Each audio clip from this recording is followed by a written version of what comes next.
Wrestling fans, welcome to a new era in professional wrestling as All Elite Wrestling has made its television debut. It's driving me nuts. It's driving me crazy. I got to talk to you about it. Also, welcome to this brand new YouTube channel reviewing the Elite. I'm going to be covering as many shows and events as I can, giving you the breakdown. So before we get started, I do want to give you that spoiler warning. You're going to hear about what happened on AEW Dynamite October 2nd right here. All right, so if you haven't seen it yet and you're waiting to see it, cut me off. Don't listen to me. Oh my gosh. All right, as everybody knows, AEW has been going all over the country with these pay-per-view events. Some of them you've been able to see for free. Some of them you had to pay for. It's been amazing. We've had All Out, Fighter Fest, the deal they did for the troops, All In. It's been crazy, and they've been setting up these great pay-per-views. They've had great wrestling action. They've been selling out arenas. They've been trending on Twitter. The money's coming in. Tony Khan putting down the coin. It's been great. But the big news came, what I think might have been the biggest news in professional wrestling in 20 years, came when they got their deal with TNT. And they're going to be on TV now. They're going to be weekly. They're going to be competing with the WWE. And they know they got a long road to hoe. But I think Cody Rhodes and his crew can do it. I have been excited. I could not wait for the debut of their weekly program. A lot of people said it. Hell, I said it. I said, hey, wait a minute. What's going to happen? These guys can go and they can promote a pay-per-view 2, 3, 4 weeks out, and they can draw a crowd, and they can get a lot of hype, and they can put on great matches because they've had all this time to prepare and get ready. But what's going to happen when they got to put on weekly television? And so far, thus far, episode 1 of Dynamite, the very first AEW Dynamite, did not disappoint. It was unbelievable. I think they're going to be in contention for a long time. I think they're going to be in the business for a long time. And let me tell you, the first shot we got was of the amazing arena, the amazing setup. The production values are already just as good as, say, the WWE or the WCW back in the late 90s. It was just amazing. You got to see this arena, the pyrotechnics going off. But here's what hooked me, right, was the very first shot that you saw of after that was JR and Tony Schiavone. Good old JR and Tony Schiavone. It brought me back. I'm 40 years old. I was a great fan of wrestling as a teenager in the late 90s, early 2000s, Monday Night Wars. To see JR and Tony Schiavone together again, I couldn't stand myself. I was absolutely excited. It was great. And so, without further ado, here we go. Here we go with the real spoilers. JR and Tony's not a big secret, but here we go with the real spoilers. We're going to talk about the first match. Now, Cody Rhodes is in the first match. Cody Rhodes is the driving force behind AEW, and it's only right that he should be in their very first, TNT match on Dynamite, and it didn't disappoint. And let me tell you something. As you watch, if you're a fan of wrestling and you watch and you know and you feel what the crowd feels, you can see by the look on Cody Rhodes' face when he got his fan reception. They're chanting, Cody, Cody, Cody. You could tell he felt it too. You knew right then that this was going to be something special and pro wrestling was back. And I'm not talking about that bullshit sports entertainment.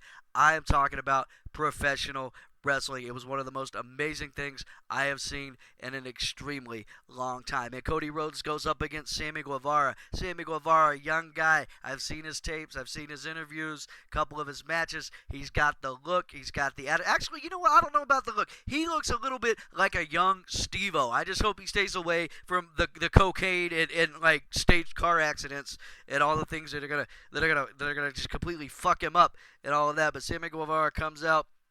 Cody's reception was great. Sammy Guevara comes out. His reception was great. Everybody in that arena knew we're about to watch professional wrestling. The match itself was a textbook, if I've ever seen one, opening match for any kind of wrestling event, and I've seen dozens. I've been part of dozens and hundreds and hundreds and hundreds, and you go and you see, and it was a great technical back and forth opening match. Sammy Guevara, he's got some chops. He can get in there and he can work. There wasn't a whole lot of angst to the guy. He wasn't nervous about it. He went out there and he knew he's got to go out there and he's got to make an impression not only on the AEW fans, but most importantly, Cody Rhodes. And I think he did that. It was very much his Karate Kid moment. It doesn't matter if you win this one. It doesn't matter if you lose this one. But if you put up a good fight, you're gonna get the respect you deserve. And he got the respect he deserved from me. Now I'm gonna start rating matches as we go along here, and I'm gonna go,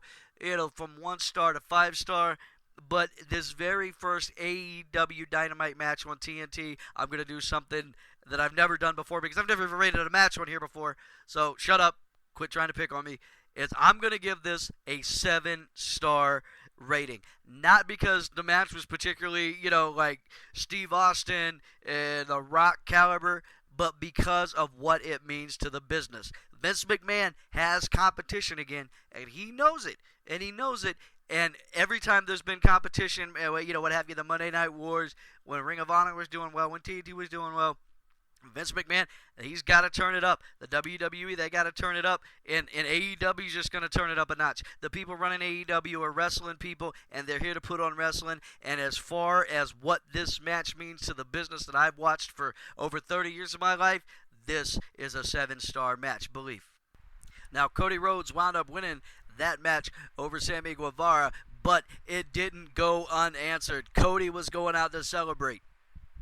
Tony Schiavone was going to the ring. He was going to talk to him. He was trying to have his moment. And out comes Chris Jericho. Everybody knows what a weasel Chris Jericho can be. Everybody knows what an underhanded guy he could be. And he came through with an attack from behind. And I got to tell you something. If I have a criticism of what was going on, that was an extremely uncomfortably long attack. I think Chris Jericho went on a little bit too long. His point was proven. He's the AEW champion. Now he's going to be taking on Cody Rhodes at their next pay-per-view Full Gear, and he wants to make a statement, and he wants to do it right away from day one. All right, now moving on. One of the things that AEW is doing that I find very interesting is during the commercials, some of them, they're using a picture-in-picture effect. They're using a pip window. So the commercials are on one side, and they still got a little window with action on the other. So AEW is able to pay the bills, get the commercials going on, and then the fans are still able to see some action. I think it's great all around. And during the soft breaks, you'll still be able to watch what's going on. And if you think you're going to get up and go to the bathroom, you just might miss something. So watch out. The picture-in-picture window, I think, is kind of revolutionary for what we're doing here. Next match was Brandon Cutler versus MJF. This was probably one of the more lackluster moments of the night. It had its high points. Believe me, I'm not completely shitting on it, but it wasn't like, oh hell yeah, this is happening. It didn't excite me. Brandon Cutler, young guy, looks good, cruiserweight looking guy, good style. Don't know much about him versus MJF. Now I hate MJF. Like he comes out and he starts by talking in a promo, and he's got the microphone in his hand, and he's gonna say some stuff, and he reminds you of every frat boy douchebag that you ever saw in a college town, or you probably ever went to college with. And he comes out, he talks about he's better than you, and the crowd hates him too. And that this guy, for as much as people hate him, he's got that it factor for me. He's got that thing where it's like, man, you are going to be a top guy in this company. They go out, and as far as the match is concerned, it was a great technical match. You saw a lot of good mat wrestling going on, a lot of good maneuvers, but it was a very short match. It didn't have that, like, oh yeah, here we go kind of thing, and there weren't any moments in it that made me like kind of sit up and go, cheer one way or the other, or boo one way or the other. For that matter, MJF won by submission. I got to give that match a 3.5, and I think I'm giving it a 3.5 because of the venom, hate-filled promo that MJF gave right before that. Now, what happened next in the show scared me a little bit. I literally had to go, oh my god, what are they doing?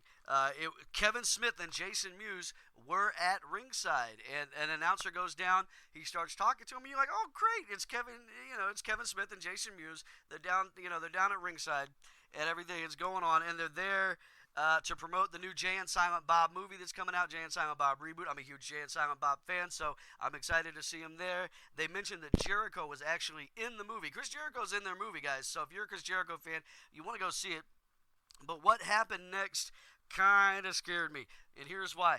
Best Friends came out, started talking trash. I mean, they literally said to Jason Mewes that Moore's Day and the time sucked. Now, that's not something you say. The trash talking went back and forth, and all of a sudden, like, out of nowhere, I'm excited about this moment. I'm excited about what's happening. Jay and Silent Bob are there. There's some trash talking going on, and then I went, oh shit, David Arquette. I had a flashback to David Arquette winning the WCW World title, and I'm sitting here praying to whatever God I believe in, whatever God you may believe in, that Jay and Silent Bob are not going to be the AEW Tag Team Champions. The Blunt Man and Chronic do not carry AEW gold, and eventually it was kind of funny. It turned around. Private Party shows up, and they kind of scare him off. It is whatever. And the next thing we cut to a promo with SCU talking about the tag tourney, and it all starts to make sense, right? SCU comes out talking about the tag tourney. We just saw Best Friends. We just saw Private Party. So you're going, okay, this is kind of a promotion for the tag team tourney, and I think it's great. I think this tag team tourney is great. AEW is making a staple, and they've talked about this a lot. They're making a staple out of tag team wrestling. It's going to be one of their premier focuses. Tag team wrestling has always been in the sport, but it's never been like a huge focus, And so AEW looking to make it a focus. They're doing this great tag team tourney, and it turns out that the SCU promo was interrupted by the Lucha Brothers, and it turns into a little fight on the stage. So okay, this tag team tournament, it's going to kick off. This is something that they're really, really heavily trying to get out to the fans, try and promote, try and bring tag team wrestling to the forefront of their product, which was great. And here's another little cool thing that happened during that little rumble. Dean Malenko was there. Dean Malenko pops out, the man of 1,000 holes, and you're like, holy hell, Dean Malenko's involved with AEW. Now, in the back of my mind, I knew that because I had been reading the stories, I had been seeing things, but all of a sudden, boom, there's Dean Malenko, and you're like, oh my God, okay, AEW is going to be even better than what I thought it was, with a legend and such a great wrestling mind, Dean Malenko, behind the business.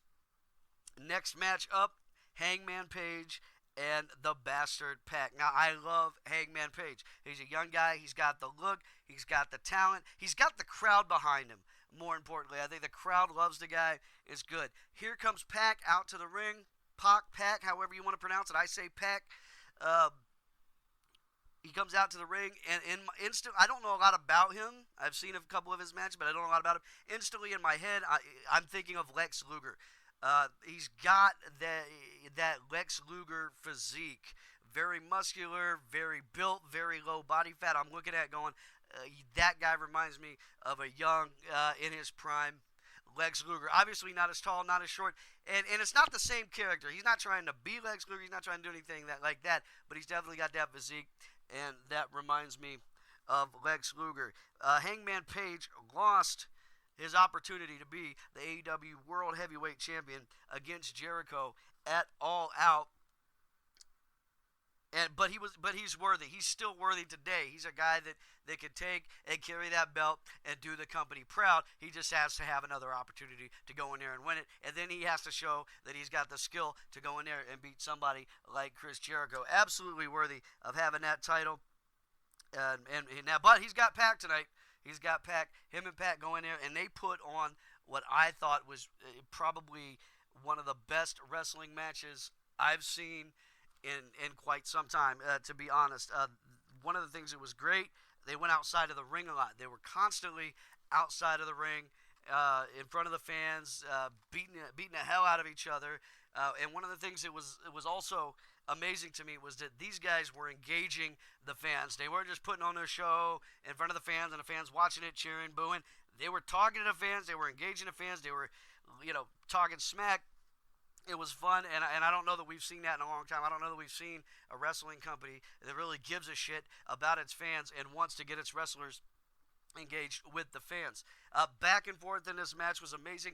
Both of these guys, strong guys, tough guys, big guys, heavyweight guys, but they were able to get air. There was a lot of aerial maneuvers. There were suicide dives. There were moves off the top rope. There were flips, and it was insane. These guys are bigger. They're stronger, but they could also get air. I literally thought that I was watching a main event caliber match. I thought I might be watching the main event when I saw this match because it was that good. Back and forth, back and forth.